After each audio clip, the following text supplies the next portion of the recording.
À la veille de la tenue de la session extraordinaire de l'Assemblée nationale et du Sénat, convoquée sur sollicitation du chef de l'État, Félix-Antoine Tshisekedi Tshilombo, pour réfléchir sur la voie des sorties de crise face à l'occupation rwandaise dans la partie est du pays, le président de l'Assemblée nationale, le professeur Vital Kamerhe, a échangé le lundi 3 février dans la soirée avec le président de la Senko, Monseigneur Fulgence Muteba Mogalo, assisté de Monseigneur Cholet, secrétaire général de la Senko. Après son entretien avec le chef de l'État Félix-Antoine Tshisekedi Tshilombo dans la journée du mardi 3 février 2025, le président de la Conférence nationale épiscopale du Congo a tenu à présenter aussi au président de la Chambre basse du Parlement le plan de sortie de crise de la Senko intitulé « Pacte social pour la paix et le bien vivre ensemble ». Après avoir attentivement prêté l'oreille à l'exposé de Monseigneur Fulgence Mogalo Muteba, le président de l'Assemblée nationale, le professeur Vital Kamerhe, a exprimé sa satisfaction de voir que ces plans coïncident parfaitement avec le travail attendu de la session extraordinaire qui va s'ouvrir le mardi 4 février 2025.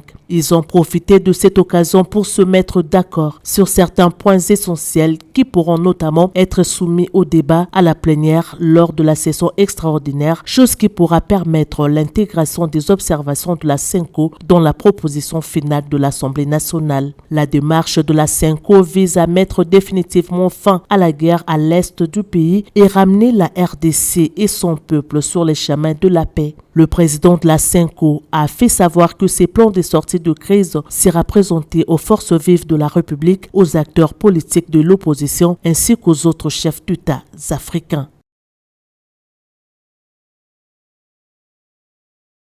Le président de l'Assemblée nationale et le président du Sénat se sont retrouvés pour faire le point et dégager les perspectives parlementaires à la riposte que le pouvoir législatif va apporter à la situation grave créée par l'occupation de notre pays, par son invasion, son agression par le Rwanda avec ses supplétifs du M23 qui, le 27 janvier, ont occupé la ville de Goma. À la suite de cette grave violation du droit international et de notre intégrité territoriale, que le président de la République, qui a reçu les deux présidents de chambre le 27 janvier, a ensuite accordé une audience à ces deux hauts responsables de la République. Il devait donc y avoir une réunion de concertation entre les deux présidents et ensuite, dans la foulée, la réunion de la conférence des présidents de l'Assemblée nationale. Au cours de cette réunion, convoquée par le président de l'Assemblée nationale, deux points importants ont été inscrits à l'ordre du jour. Le premier point, c'est le rapport ou la communication du président sur tous les contacts politiques et diplomatiques qu'il a eus. Et ensuite, l'annonce de la convocation de la session extraordinaire de l'Assemblée nationale et du Sénat. Session extraordinaire qui commence demain le 4 février 2025 à 14h. Cette session aura comme point essentiel l'évaluation de la situation, mais surtout les stratégies de sortie des crises, de cette violence aveugle, de cette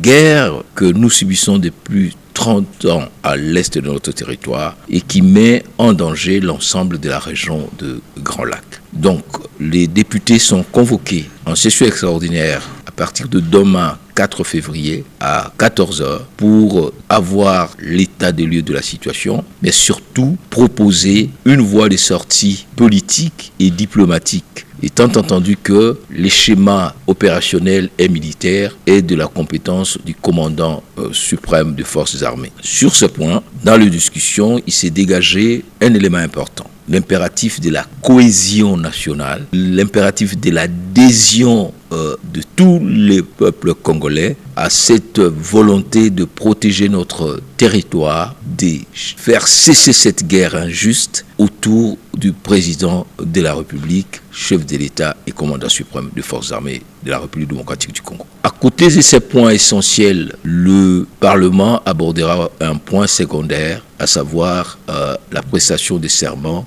de juges constitutionnels nommés dernièrement par le président de la République, le chef de l'État.